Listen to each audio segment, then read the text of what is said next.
ఓం శ్రీ మహాగణాధిపతయే నమః. ఓం శ్రీ కార్తీక దామోదరాయ నమః. అందరికీ నమస్కారం అండి. సంపూర్ణ కార్తీక మహాపురాణంలోని 6వ రోజు పారాయణకు అందరికీ స్వాగతం. ఈ భాగంలో వశిష్ఠుల వారు చెప్పిన ముఖ్యమైన అంశాలలో మొదటిది మందరోపాఖ్యానము, రెండవది క్షీరాబ్ది ద్వాదశి విశిష్టత, మూడవది క్షీరాబ్ది ద్వాదశి రోజు చేయవలసిన దానములు, నాలుగవది ధర్మవీరోపాఖ్యానము, అందులో భాగంగా చెప్పబడిన సాలగ్రామ దానం యొక్క విశిష్టత. ఇంకా కథలోకి ప్రవేశిద్దాము. వశిష్ఠుల వారు జనక మహారాజుతో తిరిగి ఈ విధంగా చెప్పడం ప్రారంభించారు. ఓ జనక మహారాజా, కార్తీక మాసంలో శ్రీహరిని ఎవరైతే అవిసె పూలతో పూజిస్తారో వాళ్ళకి చంద్రాయణ ఫలితం కలుగుతుంది.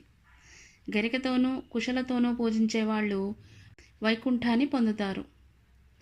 చిత్రవర్ణ వస్త్రాన్ని శ్రీహరికి సమర్పించిన వాళ్ళు మోక్షాన్ని తప్పక పొందుతారు.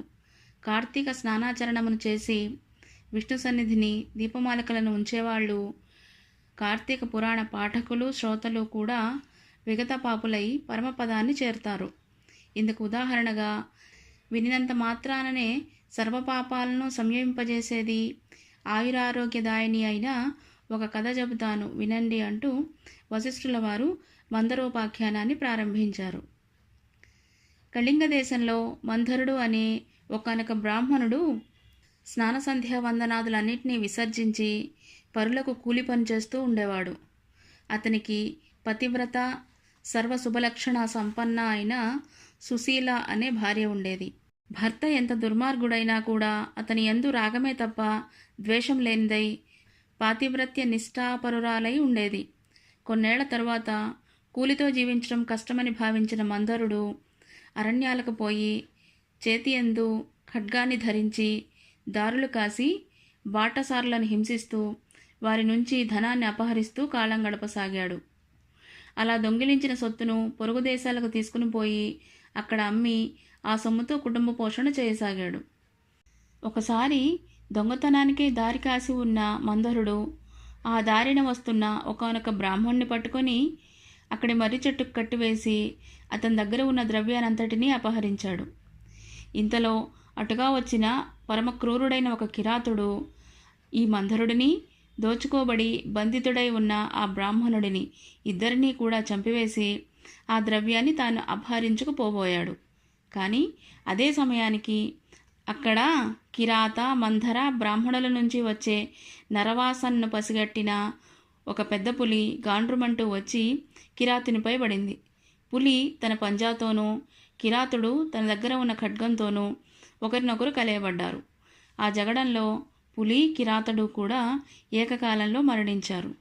ఆ విధంగా మరణించిన విప్ర మందర వ్యాఘ్ర కిరాతుల జీవులు నలుగురు యమలోకమును చేరి కాలసూత్రం అనే నరకాన్ని పొందారు. ఇక భూలోకంలో భర్త మరణ వార్త తెలియని మందరుని భార్య అయిన సుశీల మాత్రము నిత్యం భర్తృధ్యానాన్నే చేస్తూ ధర్మవర్తనతో హరిభక్తితో సజ్జన సాంగత్యంతో జీవించసాగింది. ఒకనాడు నిరంతర హరినామ సంకీర్తన తత్పరుడు, సర్వులయందున భగవంతుని దర్శించువాడు, నిత్యానంద నర్తనుడు అయిన ఒకానొక యతీశ్వరుడు ఈ సుశీల ఇంటికి వచ్చాడు. ఆమె శ్రద్ధాభక్తులతో అతనికి భిక్ష వేసి, అయ్యా, నా భర్త కార్యార్థి అయి వెళ్ళి ఉన్నాడు, ఇంట లేడు, నేను ఏకాకినై ఆయన ధ్యానంలోనే కాలమును గడుపుతున్నాను అని విన్నవించుకుంది. అందులకు ఆ యతి, అమ్మా, ఆవేదన పడకు, ఇది కార్తీక పూర్ణిమ మహాపర్వదినము. ఈరోజు సాయంకాలము నీ ఇంట పురాణ పఠన శ్రవణాదులను ఏర్పాటు చేయి. అందుకుగాను ఒక దీపం చాలా అవసరమవుతుంది. దీపానికి తగినంత నూనె నా దగ్గర ఉంది. నీవు వత్తిని ప్రమిదను సిద్ధం చేసినట్లయితే దీపాన్ని వెలిగించవచ్చు అని సలహా ఇచ్చాడు. ఆ యతిశ్రేష్ఠుని మాటలను అంగీకరించి సుశీల తక్షణమే గోమయంతో ఇల్లంతా చక్కగా అలికి పంచరంగుల ముగ్గులను పెట్టింది. పత్తిని శుభ్రపరిచి 2 ఒత్తులను చేసి యతీశ్వరుని వద్దన్న నూనెతో వాటిని వెలిగించి శ్రీహరికి సమర్పించింది. యతి ఆ దీపసహితంగా విష్ణువును పూజించి మనశ్శుద్ధి కోసం పురాణ పఠనం ఆరంభించాడు. సుశీల పరిసరాల ఇండ్లకు వెళ్ళి వారందరినీ పురాణ శ్రవణానికి ఆహ్వానించింది. అందరి నడుమ తాను కూడా ఏకాగ్రచిత్తయ్యై ఆ పురాణాన్ని విన్నది. అనంతరం ఆమెకు శుభాశీసులను అందించి యతీశ్వరుడు వెళ్ళిపోయాడు. నిరంతర హరిసేవనం వలన క్రమక్రమముగా ఆమె జ్ఞాని అయి తదుపరి కాలధర్మం చెందినది. ఆమె మరణించిన తక్షణమే శంఖచక్రాంకితులు, చతుర్బాహులు, పద్మాక్షులు, పీతాంబరధరులు అయిన విష్ణుదూతలు దివ్య విమానాన్ని తెచ్చి సుశీలను అందు అధిరోహింపజేసి వైకుంఠానికి తీసుకుపోసాగారు. అందులో వెళుతున్న సుశీల మార్గమధ్యంలోని నరకంలో 3 జీవులతో కలిసి బాధలు పడుతున్న తన భర్తను గుర్తించింది. విమానాన్ని ఆపించి అందుకు కారణమేమిటో తెలుపమని విష్ణుదూతలను కోరింది. అందుకు వారు, అమ్మా, నీ భర్త అయిన ఆ మంధరుడు విప్రకుల సంజాతుడైనప్పటికీ కూడా వేదాచారాలను విసర్జించి కూలి అయి మరికొన్నాళ్లు దొంగయ్యి దుర్మార్గ ప్రవర్తనల వల్ల ఇలా నరకాన్ని అనుభవిస్తున్నాడు. అతనితో పాటే ఉన్న మరొక బ్రాహ్మణుడు మిత్రద్రోహి. మిత్రుడొకనిని చంపి అతని ధనంతో పరదేశాలకు పారిపోతూ నీ భర్త చేత బంధితుడయ్యాడు. అతగాడి పాపాలకు గాను అతడు నరకమును పొందాడు. ఇక 3వ వాడు కిరాతుడు. బంధితుడైన ఆ బ్రాహ్మణుణ్ణి నీ భర్తను కూడా చంపివేసిన పాపానికి గాను ఇతడు నరకమును చేరవలసి వచ్చింది. ఇంకా 4వ జీవి ఒక పులి. ఆ పులి పూర్వజన్మలో ద్రావిడ బ్రాహ్మణుడై ఉండి ద్వాదశి నాడు భక్ష్యాభక్ష విచక్షణ రహితుడై ఆచరించిన భోజనాదుల వలన నరకాన్ని పొంది పులిగా పుట్టి ఈ కిరాతునికి తోడి జగడంలో అతనితో పాటే నరకాన్ని చేరాడు. ఈ 4 నరకయాతనలకు కారణాలివే తల్లి అంటూ చెప్పారు. ఆ మీదట సుశీల విష్ణుదూతులను చూసి ఏ పుణ్యం చేసినట్లయితే వాళ్ళక నరకం తప్పుతుందో తెలియజెప్పమని కోరగా విష్ణుదూతలు ఇలా చెప్పసాగారు. కార్తీక మాసంలో నీ చేత ఆచరించబడిన పురాణ శ్రవణ ఫలితాన్ని ధారపోయడం వలన నీ భర్త పురాణ శ్రవణార్థమై ఇంటింటికి వెళ్ళి ప్రజలను పిలిచిన పుణ్యమును ధారపోయడం వలన మిత్రద్రోహి అయిన బ్రాహ్మణుడు ఆ పురాణ శ్రవణార్థమై నువ్వు సమర్పించిన 2 వత్తుల పుణ్యమును చెరిసగముగా ధారపోయడం వలన కిరాత వ్యాఘ్రాలు 2 కూడా నరకం నుంచి ముక్తిని పొందుతాయి అని పలికారు. అలా వాళ్ళు చెప్పినదే తడవుగా సుశీల ఆయా విధాలుగా తన పుణ్యాలను వారికి ధారపోయడంతో ఆ 4 నరకం నుండి విముక్తులై దివ్య విమానారూఢులై సుశీలను వివిధ విధాలుగా ప్రశంసిస్తూ మహాజ్ఞానులు పొందే ముక్తి పదానికి తీసుకుపోబడ్డారు. కావున ఓ జనక మహారాజా, కార్తీక మాసంలో చేసే పురాణ శ్రవణం వలన హరిలోకంను తప్పనిసరిగా పొందుతారని తెలుసుకోండి అని చెప్పి మళ్ళీ పునః వశిష్ఠుడు జనకునికి ఇలా చెప్పసాగాడు. ఓ రాజా, కార్తీక మాసంలో వచ్చే సోమవార మహాత్యాన్ని విని ఉన్నావు కదా. ఆ కార్తీక సోమవారం ఎంత ఫలితాన్ని ఇస్తుందో అంతకంటే కార్తీక శని త్రయోదశి 100 రెట్లు, కార్తీక పూర్ణిమ 1000 రెట్లు, శుక్ల పాడ్యమి 1,00,000 రెట్లు, శుక్ల ఏకాదశి 1,00,000 రెట్లు, ద్వాదశి లెక్కలేనంత అనంతమైన ఫలాలను అదనంగా ప్రసాదిస్తాయి. మోహం చేతనైనా సరే శుక్ల ఏకాదశి నాడు ఉపవసించి మరునాడు అనగా ద్వాదశి నాడు బ్రాహ్మణాయుక్తులై పారాయణ చేసేవాళ్ళు సాయుధ్య మోక్షాన్ని పొందుతారు. ఈ కార్తీక శుద్ధ ద్వాదశి నాడు అన్నదానమును చేసిన వారికి సమస్త సంపదలు అభివృద్ధి చెందుతాయి. రాజా, సూర్యగ్రహణ సమయంలో గంగా తీరంలో 1,000,000 మంది బ్రాహ్మణులకు అన్న సమారాధన చేయడం వలన ఎంత పుణ్యం కలుగుతుందో అంత పుణ్యము కూడా కేవలము కార్తీక ద్వాదశి నాడు ఒక్క బ్రాహ్మణుడికి అన్నం పెట్టడం వలన కలుగుతుంది. 1000 గ్రహణ పర్వాలు, 10,000 వ్యతిపాత యాగాలు, 1,00,000 అమావాస్య పర్వాలు ఏకమైనా కూడా ఒక కార్తీక ద్వాదశిలో 16వ వంతు కూడా చేయవని తెలుసుకోండి. మనకు ఉన్న తిథులలో పుణ్యప్రధానమైన ఈ కార్తీక ద్వాదశి అత్యంత ఫలప్రదమైందని మర్చిపోకండి. ద్వాదశి రోజు చేయవలసిన దానములు. ఏకాదశి నాడు రాత్రి యామముండగా కార్తీక శుద్ధ ద్వాదశి నాడు క్షీరసముద్రం నుండి శ్రీహరి నిద్రలేస్తాడు. అందువలన దీనికి హరిబోధిని ద్వాదశి అనే పేరు వచ్చింది. అటువంటి ఈ హరిబోధిని నాడు ఎవరైతే కనీసం ఒక్క బ్రాహ్మణుడికైనా అన్నదానం చేస్తారో వాళ్ళు ఇహంలో భోగాలను, పరంలో ముక్తిని పొందుతారు. కార్తీక ద్వాదశి నాడు పెరుగు అన్నదానం చేయడం అన్నది సర్వోత్కృష్టమైన దానంగా చెప్పబడుతుంది. ఎవరైతే ఈ ద్వాదశి నాడు పాలిచ్చే ఆవును వెండి డెక్కలు, బంగారు కొమ్ములతో అలంకరించి తదనంతరం పూజించి దూడతో సహా గోదానాన్ని చేస్తారో వాళ్ళు ఆ ఆవు శరీరంపై ఎన్ని రోమాలైతే ఉంటాయో అన్ని వేల సంవత్సరాలు స్వర్గంలో నివసిస్తారు. ఎవరైతే కార్తీక శుద్ధ ద్వాదశి నాడు సాలగ్రామాన్ని, బంగారపు తులసి వృక్షాన్ని దక్షిణా సమేతంగా దానం చేస్తారో వాళ్ళు చతుస్సాగర పర్యంతమై సమస్త భూమండలాన్ని దానం చేసినంత పుణ్యాన్ని పొందుతున్నారు. ఇందుకు నిదర్శనంగా ఒక గాథను చెప్తాను వినుము అంటూ వశిష్ఠుల వారు ధర్మవీరోపాఖ్యానాన్ని ప్రారంభించారు.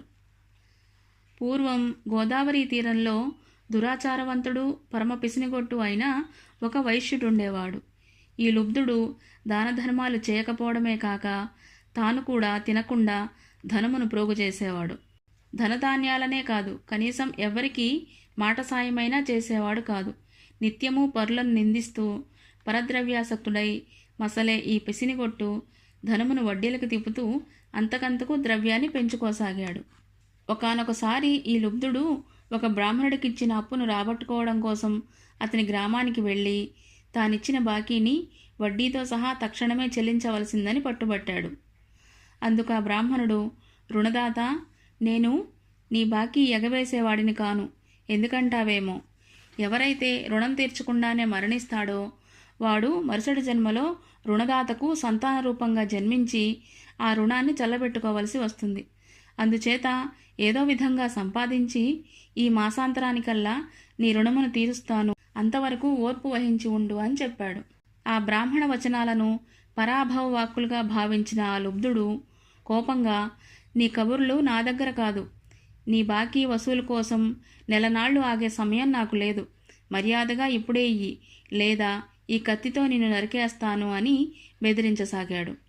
ఆ సమయంలో ధనం లేదని, అప్పటికప్పుడు తాను అప్పు తీర్చలేనని ఆ విప్రుడు చెప్పసాగాడు. మరింత మండిపడిన ఆ పిసినారి బ్రాహ్మణుని జుట్టు పట్టుకొని లాగి నేలపై పడద్రోసి కాలితో తన్ని అప్పటికీ కోపం తీరక కత్తితో ఒక వేటు పెట్టాడు. సింహం యొక్క పంజా విసురుకు లేడిపిల్ల చనిపోయినట్లుగా క్రోధోన్మత్తుడైన ఆ వైశ్యుడు కొట్టిన దెబ్బకు బ్రాహ్మణుడు ప్రాణాలు కోల్పోయాడు. అంతటితో ఆ వైశ్యుడు హత్యానేరానికి గాను తనను రాజు దండిస్తాడనే భయంతో త్వరితంగా ఇంటికి పారిపోయి గుట్టుగా బతకసాగాడు. బతికినంతకాలం గుట్టుగా ఉండగలమే గాని గుట్టుగా ఉన్నంత మాత్రం చేత ఎల్లకాలం బ్రతకలేం గదా. అదేవిధంగా ఆ కోమటి కూడా ఆయువుదీరి మృతి చెందాడు. యమకింకర్లు వచ్చి ఆ జీవుడిని నరకానికి తీసుకుపోయారు. ఈ వైశ్యుడిని అరవరవమనే నరక విభాగంలో వేసి శిక్షించవలసిందిగా ఆజ్ఞాపించారు యమధర్మరాజు. కింకర్లు ఆ ఆజ్ఞను అమలు చేయసాగారు. ఇక ఈ భూలోకంలో ఆ లుబ్ధ వైశ్యుని కుమారుడైన ధర్మవీరుడనేవాడు మహాదాత, పరోపకారి, పిత్రార్జితమైన అగణిత ధనరాశులతో ప్రజాశ్రేయస్సుకై చెరువులు, నూతులు తవ్వించి, తోటలు వేయించి, వంతెనలు కట్టించి, పేదలకు వివాహోపనయనాలు చేయిస్తూ ధర్మాత్ముడుగా పేరు పొందాడు.